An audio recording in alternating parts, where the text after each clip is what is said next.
More than 23,000 women in Italy were violated during what the world remembers as a campaign of liberation. The year was 1943, and Allied soldiers hailed as heroes stormed the beaches of Sicily shouting death to fascism. But behind the thunder of artillery and the waving flags, another war began. A war against unarmed civilians, a war that tore apart villages and families. July 10th, 1943. The beaches between Licata and Syracuse trembled under the weight of the largest amphibious operation the world had yet witnessed. Operation Husky unleashed over 4,200 combat and transport aircraft into Sicilian skies. Some 290 warships and escort vessels cut through Mediterranean waters. Nearly 2,800 transport craft carried wave after wave of soldiers toward Italian soil. This was liberation, they said. This was freedom's arrival. Yet within those same landing forces marched units whose presence would birth a nightmare that history chose to bury. French command deployed Moroccan Gummier forces, the 4th Tabor under Capitaine Verret. These mountain fighters carried not only Allied rifles but also curved daggers called cumia. Within weeks, those blades would become symbols of terror in Italian villages. For the civilians of Sicily, the sight of Allied forces raised both fragile hope and deep fear. Some believed deliverance had come. But within hours, within the very first days, reality revealed itself far darker. The liberators brought not only the promise of freedom, but also unchecked violence. Families who had survived years under Mussolini's rule now faced a different kind of occupation, one that would leave scars across generations. In towns along Sicily's interior, warnings spread faster than the advancing columns. Mothers hid daughters in cellars and caves. Farmers whispered urgentades, I marocchini stanno arrivando. The Moroccans are coming. But the fear was not of battles between armies. It was fear of what soldiers did when the guns fell silent and civilians stood defenseless. This is the story history tried to forget. The story of liberation that came with a terrible price, paid not by soldiers, but by unarmed women and children. The story of atrocities committed under banners that promised justice. Tonight, we bring to light the voices that were silenced, the suffering that was buried beneath victory parades and triumphant headlines. The morning of July 10th, 1943, broke over Sicily with the roar of engines and the crash of naval guns. Between the coastal towns of Licata and Syracuse, the greatest amphibious force ever assembled stormed ashore. Winston Churchill had called Italy the soft underbelly of the Axis, a gateway to Europe's heart. Now that gateway was being forced open with overwhelming power. General George Patton commanded the American 7th Army as it drove inland. Among his forces marched units representing Free French Command, including Moroccan Gummier troops of the 4th Tabor, led by Capitaine Verret. These mountain warriors from the Atlas Ranges carried traditional weapons alongside modern rifles, curved cumia daggers that would soon earn a dark reputation across the Italian countryside. The scale of the invasion was staggering. Over 4,200 aircraft filled the skies, providing cover and striking inland targets. Some 290 warships formed a steel wall offshore, their guns thundering support. Nearly 2,800 landing craft ferried soldiers through the surf and onto the beaches. For Italian civilians watching from hillside villages, the sight was both terrifying and awe-inspiring. The war had come home. Within hours of the landing, troubling signs emerged. At Canicattì, Moroccan units detained villagers at the town gates, stripping men and women of watches, rings, and wallets. One woman's gold earring was torn violently from her ear, blood streaming down her neck and staining her dress. The soldier responsible was punished by French officers, tied to a horse, and dragged through the street. But the punishment changed nothing. The pattern continued. Italian families caught between retreating fascist forces and advancing Allied columns found themselves in an impossible position. To flee meant abandoning homes and possessions. To stay meant facing whatever the liberators would bring. In farming villages across the interior, the warnings spread like wildfire. Fathers spoke in urgent whispers. Mothers made desperate decisions, hiding daughters in wine cellars, grain storage rooms, abandoned shepherd huts in the hills. The fear was specific and widespread. Village priests heard confessions filled with dread. Americani stano eravando, people repeated, the Moroccans are coming. This was not fear of artillery or bombing raids. This was not fear of military occupation in the traditional sense. It was fear of what happened when armed men encountered defenseless women, when discipline broke down, when the chaos of war provided cover for the worst of human nature. As American and British units pushed inland toward Palermo and Messina, the Moroccan Gummiers moved through the countryside. Their reputation preceded them, carried on desperate whispers from village to village. Families who had celebrated the fall of Mussolini's regime now locked their doors and prayed for deliverance from their deliverers. The liberation of Sicily had begun, but for thousands of Italian civilians, particularly women, the liberation would bring horrors they had never imagined. The violence escalated beyond isolated incidents into systematic brutality. At Gela, after intense bombardment forced the surrender of Italian garrison forces, 36 Italian soldiers and 4 German troops emerged with hands raised. They had laid down their weapons, some disguising themselves in civilian clothes, hoping for mercy under the rules of war. Instead, Capitano Compton of the American forces gave a chilling order. The prisoners were lined up along a wall. Within moments, rifle fire tore through the group. Men who fell but did not die instantly were shot point-blank in the head. Survivors later testified that the prisoners had begged for their lives on their knees, pleading in broken English. No American soldier objected. No one intervened. This was not an isolated incident. At Piano Stella, between Enna and Piazza Armerina, another group of surrendered Italians met the same fate. General Patton himself attempted to conceal the killings by declaring the victims had been snipers caught in civilian dress. The official reports were sanitized, the truth buried beneath layers of military bureaucracy. Civilian casualties mounted with equally horrifying regularity. On July 11th, at an airfield near Biscari, low-flying American aircraft strafed evacuation routes. 49 civilians were cut down, among them 15 children who had been fleeing the combat zone. Their bodies were found scattered along the roadside, some still clutching belongings they had tried to carry to safety. In Ragusa, on July 14th, 110 Italian prisoners of war were massacred after their formal surrender. The men had been disarmed, registered, and were awaiting transport when they were executed. Military investigators later documented the scene, but no prosecutions followed. The war moved too quickly, and the victims were on the wrong side of history. At Piano Stella, a young peasant woman was assaulted while her neighbors were gunned down trying to intervene. The attack happened in broad daylight, witnessed by survivors who were too terrified to act. When liberation forces moved on, they left behind shattered families and burning questions about what liberation truly meant. A pattern emerged that would define the campaign. Surrendered soldiers and unarmed civilians were treated with equal disregard. To the advancing forces, they were obstacles, potential threats, or simply irrelevant to military objectives. The Geneva Conventions existed on paper, but on Sicilian soil, they held no power. British command distributed pamphlets to their troops titled Sicily's Own Handbook.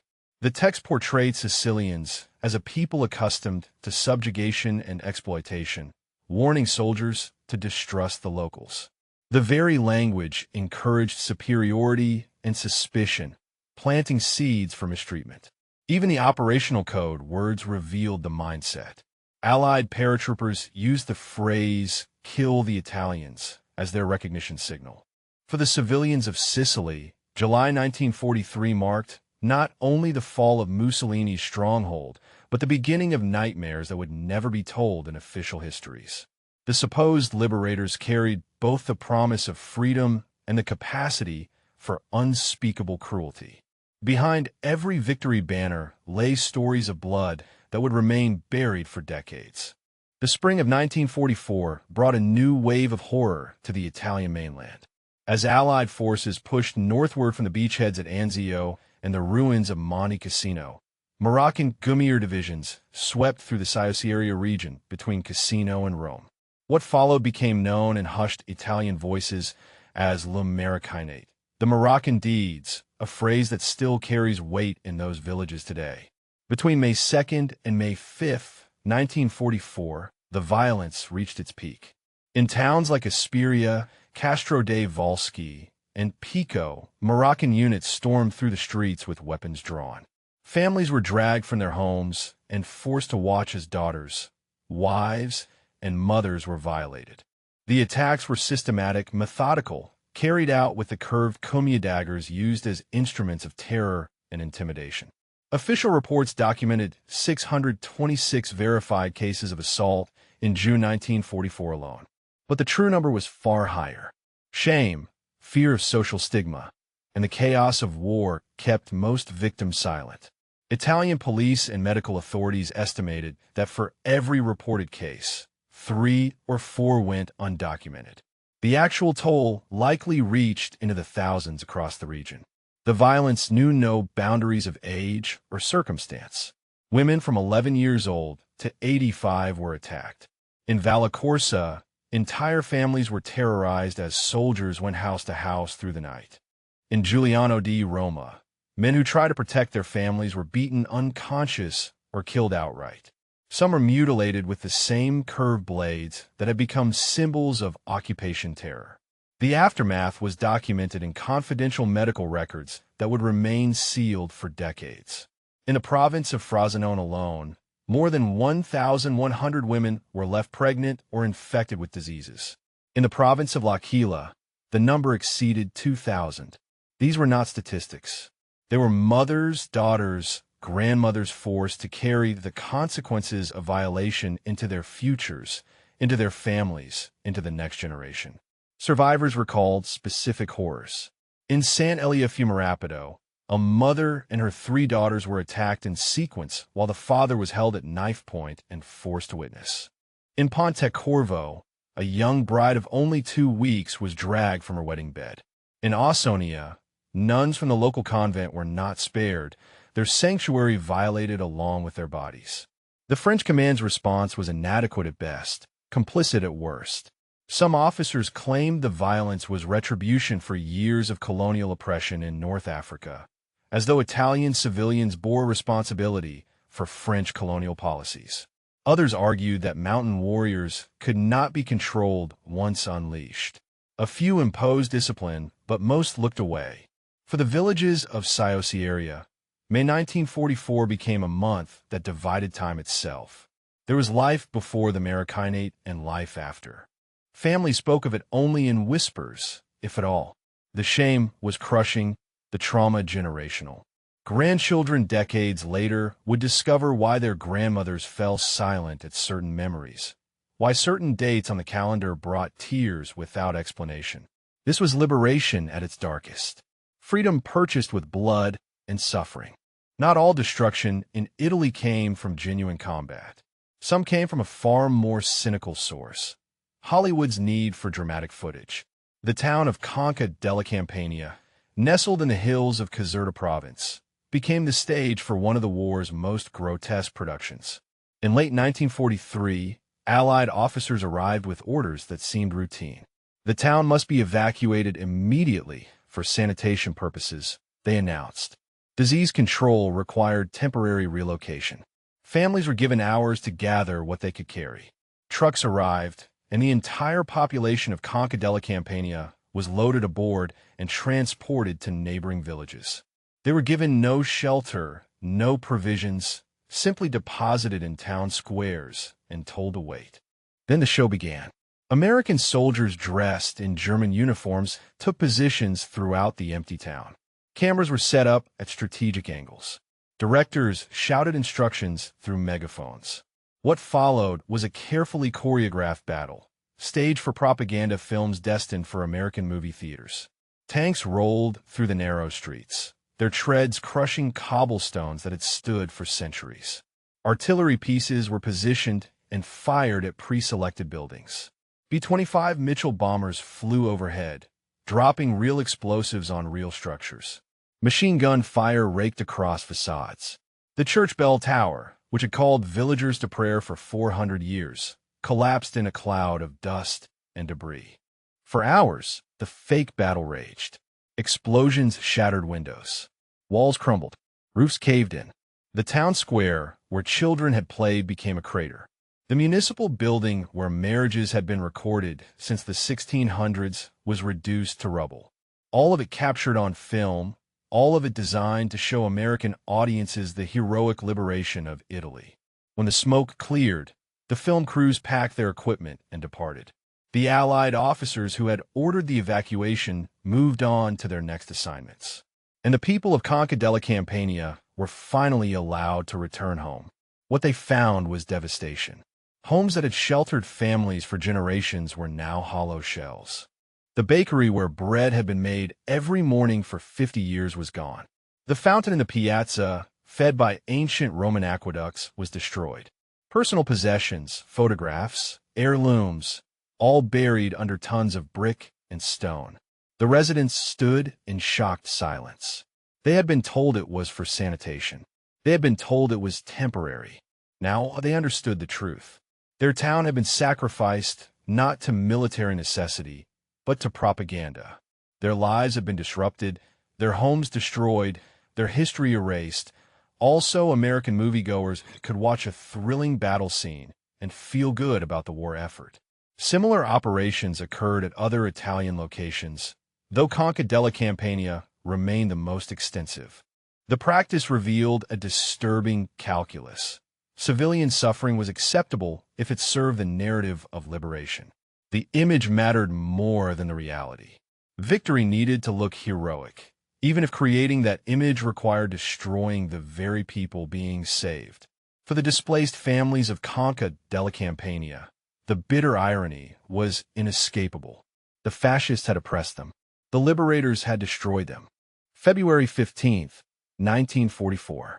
The sun rose over the ancient Benedictine monastery of Monte Cassino, perched on its mountain overlooking the Liri Valley.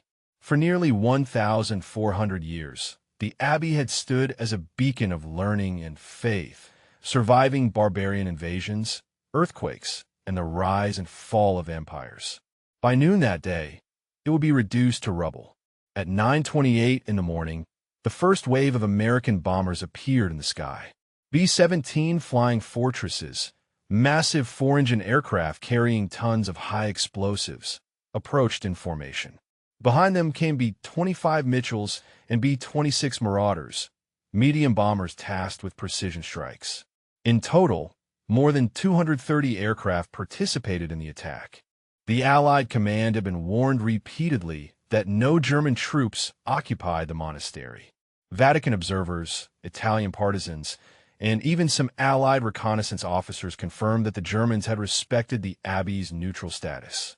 Refugees sheltered within its walls, along with monks who had remained to protect centuries of manuscripts and religious artifacts. But the decision to bomb had already been made. American commanders wanted to demonstrate air power. They wanted to show that no structure, no matter how ancient or sacred, was beyond their reach. The monastery's strategic position overlooking the valley provided justification enough, regardless of whether enemy forces actually occupied it. The bombs began falling at 9:30. High explosives tore through walls that had stood since the 6th century.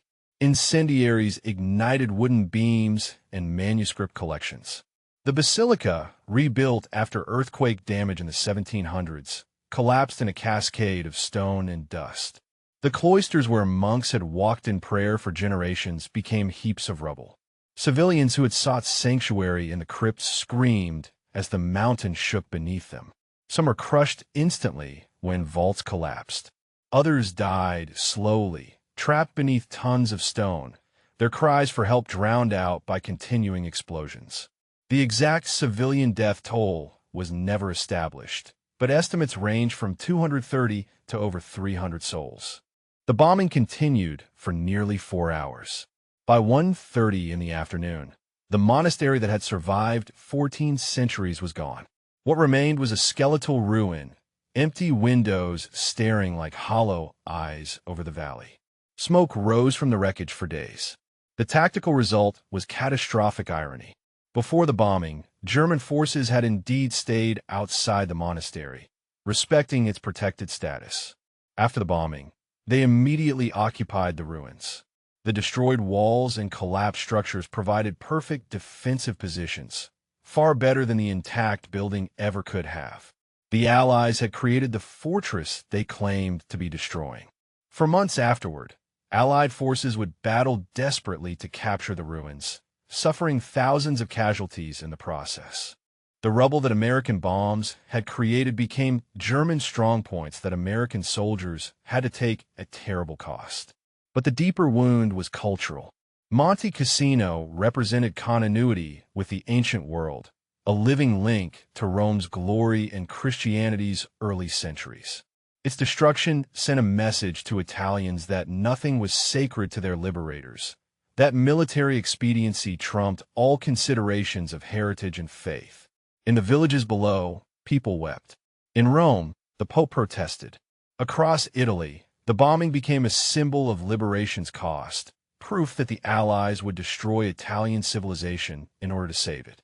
The atrocities in Italy were not isolated incidents, but part of a much broader pattern of violence that swept across Europe as Allied and Soviet forces advanced. The suffering extended far beyond Italian borders, revealing that occupation brought similar horrors regardless of which army carried the flag of liberation.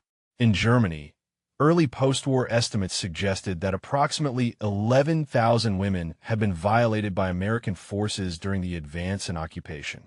But as researchers gained access to sealed medical records and confidential reports decades later, that figure was multiplied by 20. The true number likely exceeded 200,000 German women assaulted by American soldiers between 1945 and 1946. Many were told it was simply the price of defeat, the cost of having supported the Nazi regime. The Soviet advance from the east brought even greater devastation. In the Katyn Forest in 1940, more than 4,400 Polish officers, intellectuals, lawyers, teachers, and clergy were executed by Soviet and KVD forces. This was not battlefield violence, but systematic elimination of Poland's leadership class, an attempt to decapitate the nation's ability to resist Soviet domination. The mass graves were discovered in 1943, revealing the skull of each victim bearing a single bullet hole. As the Red Army pushed into East Prussia in early 1945, the violence against German civilians reached horrific levels. Women and children were attacked as Soviet forces swept through towns like Königsberg and Danzig. Elderly residents were killed in their homes. Entire communities were decimated not by combat, but by deliberate brutality. Estimates suggest that nearly 2 million German women were assaulted during the Soviet advance and subsequent occupation. Berlin itself, in the spring of 1945, became a city of systematic violation. As Soviet forces encircled and conquered the capital, attacks on German women occurred on a massive scale. Hospital records, church registries, and later testimony suggested that as many as 100,000 women in Berlin alone suffered assault during the final weeks of the war and the months that followed. Many were attacked repeatedly, some dying from injuries or taking their own lives afterward. Western Allied forces were not exempt from this pattern. British and Canadian troops committed violations against German civilians, though on a smaller scale than American or Soviet forces. French colonial troops, particularly Moroccan Guerriers who had earned such terrible reputations in Italy, continued similar violence in southern Germany. In towns like Constance, Bruxelles, and Freudenstadt, the pattern repeated. Occupation forces attacking defenseless women while local populations cowered in fear. The violence transcended nationality and ideology. Communist forces, democratic forces, colonial troops, and regular army units all participated. The common thread was not political system or national character, but the nature of occupation itself. When armies conquered territory, when soldiers encountered defenseless populations, when command structures broke down or looked away, atrocities followed. For the women who endured these assaults across Europe, the identity of the perpetrator mattered little.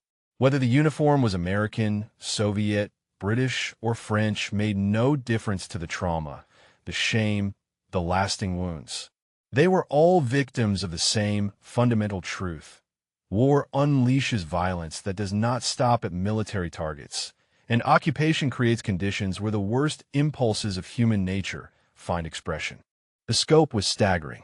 From Sicily to Berlin, from France to Poland, hundreds of thousands of women suffered. Yet for decades, these stories remained buried, considered inconvenient truths that complicated the narrative of righteous liberation. In the villages of Sicily and across the Italian countryside, survivors began making an agonizing comparison. One whispered in kitchens and confessed to priests, but rarely spoken openly. The observation was bitter and complicated, filled with moral ambiguity that reflected the impossible position civilians found themselves in during occupation. "The Germans robbed us," some villagers said quietly, "but the Allies robbed us of our dignity." This was not praise for fascism or nostalgia for Nazi occupation. The German forces had been brutal in their own right, requisitioning food, executing partisans, deporting Jews, and maintaining control through fear and violence. No one mourned their departure. But the comparison reflected a devastating reality. The German occupation, terrible as it was, had at least maintained a veneer of military discipline. Soldiers took valuables, food, and resources, but systematic sexual violence on the scale perpetrated by some Allied units had not occurred. The statistics told a grim story. Official Italian police reports from June 1944 alone documented 626 verified cases of assault. But police officials knew this represented only a fraction of the true toll. Confidential health ministry records painted a more complete picture. In the province of Frosinone, more than 1,100 women were left pregnant or infected with diseases following the passage of Moroccan Gummier units. In the province of L'Aquila, the number exceeded 2,000 women requiring medical treatment for injuries or infections resulting from assaults. These were not abstract statistics. They were mothers who would bear children of violence. They were daughters whose marriage prospects were destroyed by social stigma. They were grandmothers whose final years were marked by trauma. Every number represented a life forever altered, a family forever changed, a community forever scarred. Yet the global narrative remained stubbornly one-sided. In American movie theaters, films portrayed smiling GIs handing out chocolate bars to grateful Italian children. Newsreels showed jubilant crowds welcoming Allied tanks into liberated cities. Political speeches praised the righteousness of the war and the nobility of American sacrifice. The darker truths were carefully edited away, filed in archives marked classified, or simply ignored as inconvenient complications to a necessary mythology. To challenge this narrative was to risk being labeled ungrateful or even treasonous.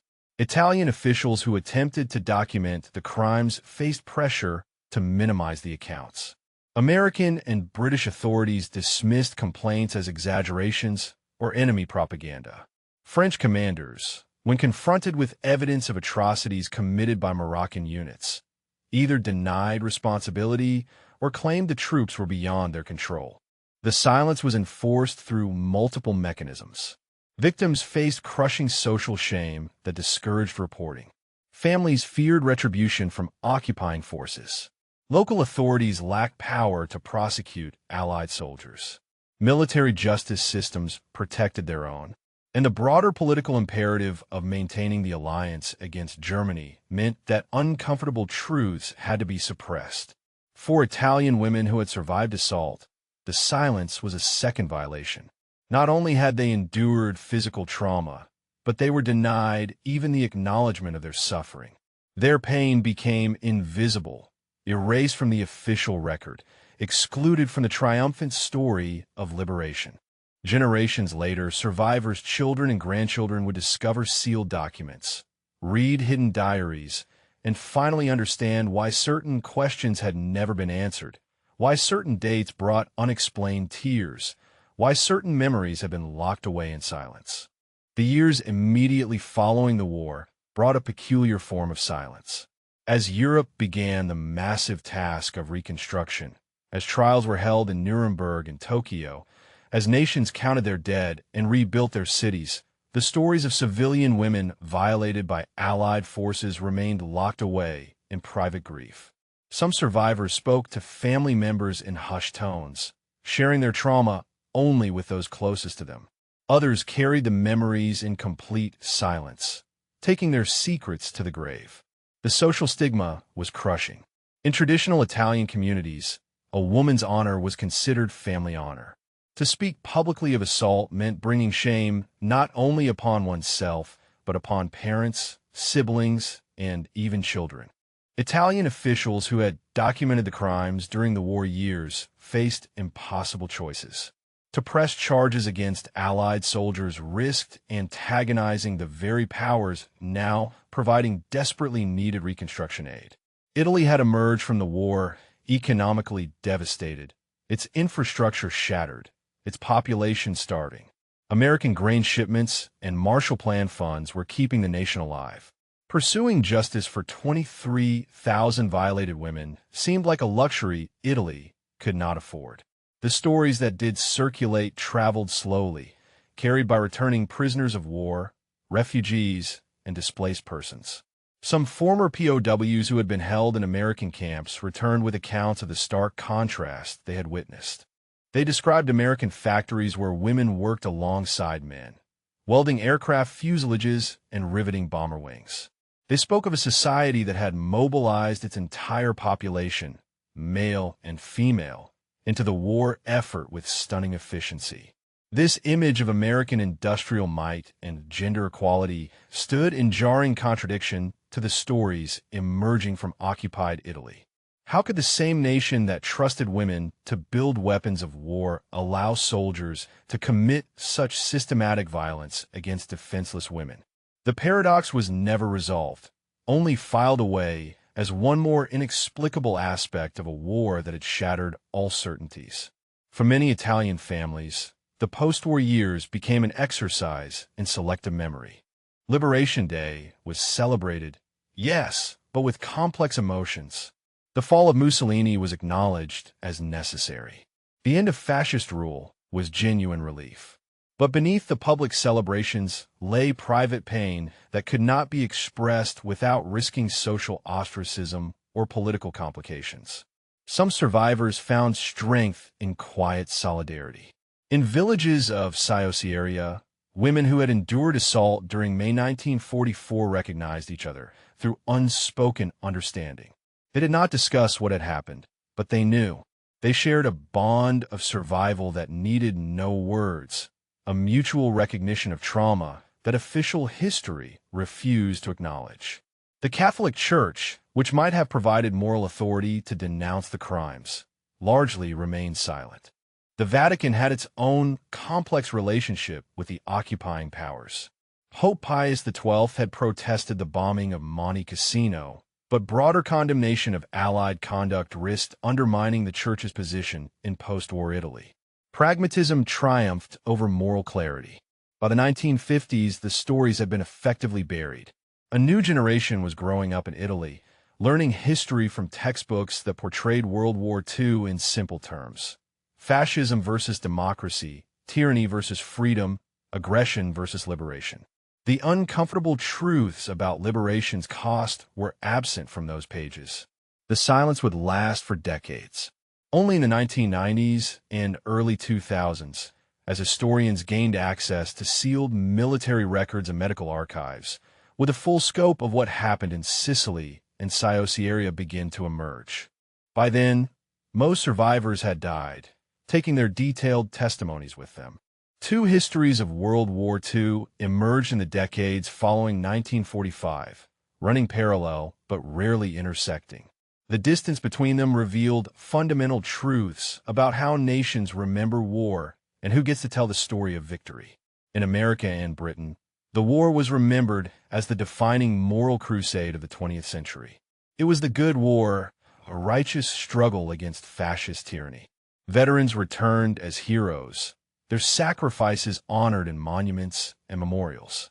Films portrayed Allied soldiers as liberators bringing freedom to oppressed peoples. Textbooks taught children that democracy had triumphed over dictatorship through courage and sacrifice. The narrative was clear, uplifting, and fundamentally true in its broad strokes. But in Italy, Germany, and Poland, families carried a different memory. One not spoken at public ceremonies or official commemorations. It was a memory of loved ones lost not to military combat, but to crimes committed by uniformed men who wore the insignia of liberation. Italian mothers remembered daughters who never recovered from May 1944. German families remembered women who took their own lives after Berlin fell in 1945. Polish communities remembered intellectuals executed at Katyn Forest in 1940. Their bodies discovered in mass graves 3 years later. These memories existed in whispers, in private conversations, in the silences that fell over dinner tables when certain topics arose. They were the stories grandmothers told to granddaughters decades later, when time had provided enough distance for words to finally emerge. They were the sealed letters found in attics, the diaries hidden in basements, the medical records that remained classified for 50 years. The dual history created a profound disconnect. American veterans genuinely believed they had liberated Europe, and in a larger strategic sense, they had. The defeat of Nazi Germany was a moral necessity. The fall of Mussolini's fascist regime freed Italy from dictatorship. These truths were undeniable, but they coexisted with another truth, that liberation had come with a terrible price paid by civilians, particularly women, who found themselves subject to violence by the very forces that proclaimed to be saving them. This paradox defined the post-war experience for many Europeans. The armies hailed as liberators had also acted as oppressors. The soldiers who destroyed fascism had also destroyed families. The banner of freedom had covered acts of brutality. Both realities were true simultaneously, yet official histories acknowledged only one. The silence was not merely accidental oversight. It was actively maintained through institutional choices. Military archives classified records of court-martials and investigations. Medical facilities sealed files documenting assault-related pregnancies and infections. Government officials discouraged victims from coming forward, citing the need for Allied unity during the Cold War. Journalists who attempted to report on the darker aspects of liberation found their stories rejected by editors unwilling to complicate the heroic narrative. For survivors and their families, this institutional denial was its own form of violence. Not only had they endured physical trauma, but they were told their suffering didn't matter, or worse, that it hadn't happened at all. When they tried to speak, they were dismissed as exaggerators, collaborators, or enemy propagandists. The message was clear. The story of liberation belonged to the victors, and inconvenient truths would not be permitted to tarnish it. The cost of this silence was measured in generations. Children grew up not understanding why their mothers flinched at certain sounds, why certain anniversaries brought inexplicable sadness, why questions about the war years were met with abrupt changes of subject. The trauma was transmitted wordlessly, becoming part of family inheritance without context or acknowledgement. World War II was fought in the name of justice, yet justice was not always delivered. It was fought in the name of peace, yet peace was not universally felt. It was fought in the name of freedom, yet freedom was not shared equally by all who lived through its arrival. The contradictions were stark and undeniable. In Sicily during the summer of 1943, liberation came with massacres at Gela, where 36 Italian soldiers and 4 German troops were executed after surrender. It came with civilian casualties at Biscari, where 49 people, including 15 children, were killed in strafing runs along evacuation routes. It came with the destruction of Conca della Campania, where an entire town was reduced to rubble for propaganda footage. In Sicily during May 1944, freedom arrived with systematic violence against women in towns like Asperia, Castro dei Volsci, and Pico. Official records documented 626 verified assaults in June alone, but medical files revealed the true scale. More than 1,100 women in Frosinone province and over 2,000 in L'Aquila province left pregnant or infected as a result of attacks by Moroccan Gumir units. At Monte Cassino in February 1944, liberation meant the destruction of a 400-year-old monastery by more than 230 American bombers, killing hundreds of civilians who had sought refuge in its crypts and corridors. The ancient abbey, which had survived barbarian invasions and earthquakes, could not survive its liberation. These were not accidents or aberrations. They were patterns repeated across Italy and throughout Europe. The total number of Italian women violated during the campaign exceeded 23,000. In Germany, the figure likely reached 200,000 at the hands of American forces alone. Soviet forces assaulted nearly 2 million German women during their advance and occupation. French colonial troops continued similar patterns from Italy into southern Germany. The price of silence about these atrocities was measured in multiple currencies. For survivors, it meant carrying trauma without acknowledgement, suffering without recognition, pain without justice. Their wounds remained invisible, their stories untold, their dignity denied, even in memory. For families, the price was generational. Children grew up not understanding the sources of their mother's fears, the reasons for their grandmother's tears, the explanations for family silences that stretched across decades. The trauma was inherited but never explained, passed down like an heirloom whose origins had been forgotten. For societies, the price was a distorted history. By refusing to acknowledge the full complexity of liberation, nations created mythology instead of memory. The war became a simple morality tale of good versus evil, when the reality was far more complicated. This oversimplification made it impossible to learn the deeper lessons about what happens when armies occupy foreign territory, when discipline breaks down, when civilians become targets rather than protected populations. For the democratic values that the Allies claimed to defend, the price was credibility. How could nations preach about human rights while covering up systematic violations of those rights? How could they speak of justice while denying justice to victims? How could they champion dignity while stripping dignity from thousands of women whose only crime was living in territories being liberated? The silence also carried a cost for understanding war itself. By presenting liberation as purely heroic, post-war narratives obscured the reality that even just wars cause unjust suffering. They created a dangerous mythology that military force can be applied cleanly, that occupation can be conducted without abuse, that soldiers fighting for freedom will automatically extend that freedom to everyone they encounter. This mythology has had lasting consequences, shaping how subsequent generations understood military intervention, occupation, and the responsibilities of conquering armies. The lessons that should have been learned from Italy in 1943 and 1944 remained unlearned because the full story was never told. The story does not truly end here. The echoes of cries in Sicily, in Sicily, at Monte Cassino still linger across the decades. They live in the ruins of villages never fully rebuilt, in diaries hidden in attics and discovered by grandchildren, in the whispered memories passed down through generations when grandmothers finally found words for what they had endured. We cannot undo the violence that swept through Italy between 1943 and 1945. We cannot rewrite the history that saw more than 23,000 Italian women violated during what was proclaimed as liberation. We cannot restore the 400-year-old monastery destroyed by 230 bombers over Monte Cassino, or bring back the 49 civilians, including 15 children killed at Biscari, or rebuild Conca della Campania from the staged destruction that served propaganda over humanity. But we can choose how we remember. We can decide whether history will remain solely a tale of victors, told in triumph and glory, or whether it will become a chorus where every voice is heard.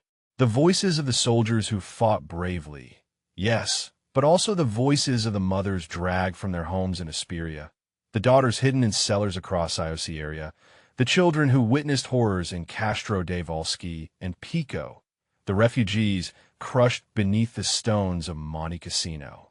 To remember is to resist forgetting. To speak their names and their suffering is to restore dignity to those who were silenced. If we allow these stories to vanish into comfortable myths of purely heroic liberation, then the lessons vanish with them. If we carry them forward with honesty and courage, then even the darkest chapters can guide us toward genuine justice, authentic freedom, and lasting peace. The victims of those years deserve more than silence. The 626 documented cases in June 1944 alone, the 1,100 women in Frosinone province, the 2,000 in L'Aquila province, the hundreds of thousands across Europe, all deserve our voice, our memory, our promise that their suffering will not be erased from history. For the survivors who carried their trauma in silence for decades, speaking now is an act of justice. For the families who inherited unexplained pain, understanding now provides context and healing. For societies that built their post-war identities on incomplete histories, acknowledging now offers the possibility of more honest reckoning with the complexities of war and occupation. This is not about diminishing the genuine heroism of soldiers who fought fascism. It is not about equating the Allies with the Axis or suggesting that all sides were equally guilty. The defeat of Nazi Germany and fascist Italy was morally necessary, and countless Allied soldiers fought with honor and treated civilians with dignity and respect. But history must be complete to be honest. The war that ended Hitler's Reich and Mussolini's dictatorship also produced massacres at Gela, atrocities across IOC area, the destruction of Monte Cassino, and systematic violence against defenseless women from Sicily to Berlin. Both realities are true. Both must be remembered. The promise we make to those who suffered is simple but profound. Never again. Never again will we allow the celebration of military victory to silence the voices of civilian victims. Never again will we permit the mythology of liberation to erase the reality of violation. Never again will we choose comfortable narratives over difficult truths. That promise extends beyond World War II to every conflict, every occupation, every moment when armies enter foreign lands claiming to bring freedom.